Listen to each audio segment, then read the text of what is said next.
नमस्कार। अभिनव कहानियाँ में आपका स्वागत है।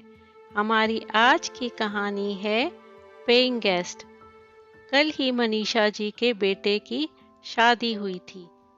मनीषा जी की नई बहू ने आज ही घर में प्रवेश किया था। घर में नई बहू के आने से सब बहुत खुश थे। घर में बधाई देने वालों का और नई बहू की मुंह दिखाई करने वालों का तांता लगा था। इसी बीच मनीषा जी किसी काम से अपने कमरे में गईं। तभी उनकी नज़र अपने पति मनोहर जी की तस्वीर की ओर गई, जिनका अभी 3 साल पहले ही देहांत हुआ था। मनीषा जी जिस काम से आई थी उसे भूलकर अपने पति की तस्वीर के सामने खड़ी होकर एकटक उन्हें देख रही थी। उनकी आंखों में आंसू थे। तभी उनका बेटा विनीत वहां आ गया। विनीत अपनी माँ से बोला, क्या बात है माँ, आप रो क्यों रही हैं? सब ठीक तो है?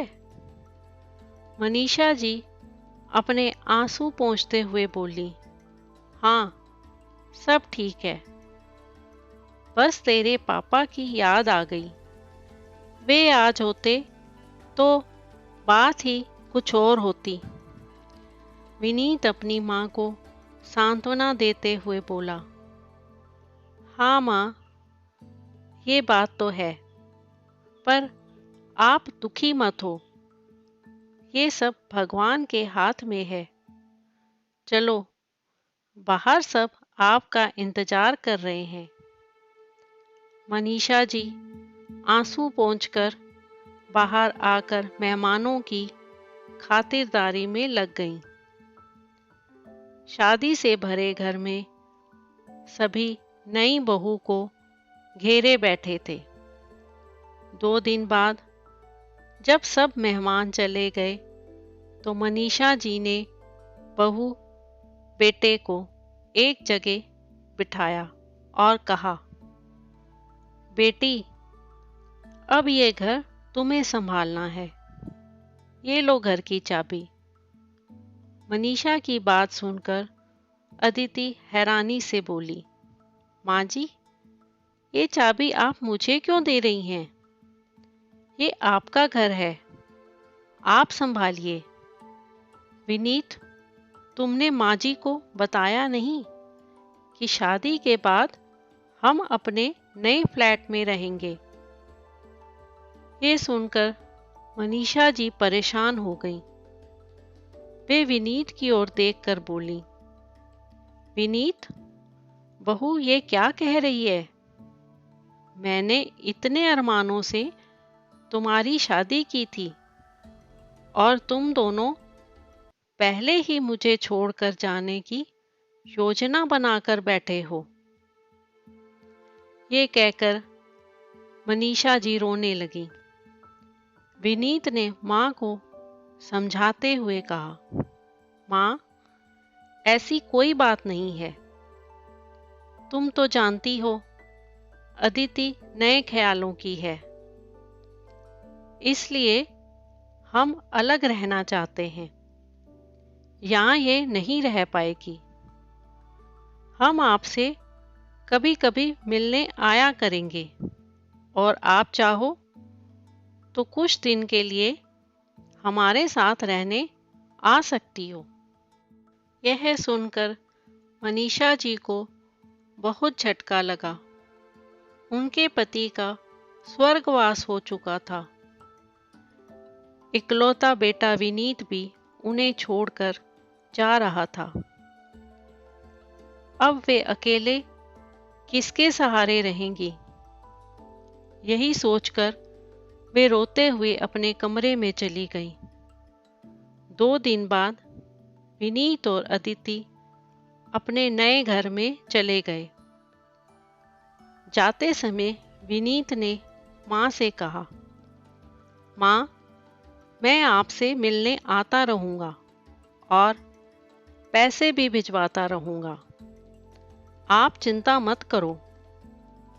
अब मनीषा जी थोड़े गुस्से से बोली, उसकी तुम चिंता मत करो।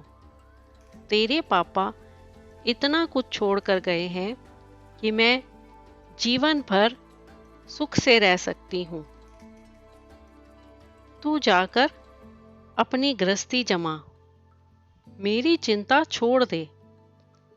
विनीत और अदिति दोनों चले गए। उनके जाने के बाद मनीषा जी फूट फूट कर रोईं। लेकिन अब कौन था जो उनको चुप कराता? इसलिए वे रोते रोते सो गईं। जब उठी तो छत पर जाकर बैठ गईं। इसी तरह कुछ दिन बीत गए। विनीत ने अपने नए घर जाकर एक बार भी माँ से बात नहीं की। विनीत के इस व्यवहार से मनीषा जी टूट सी गईं।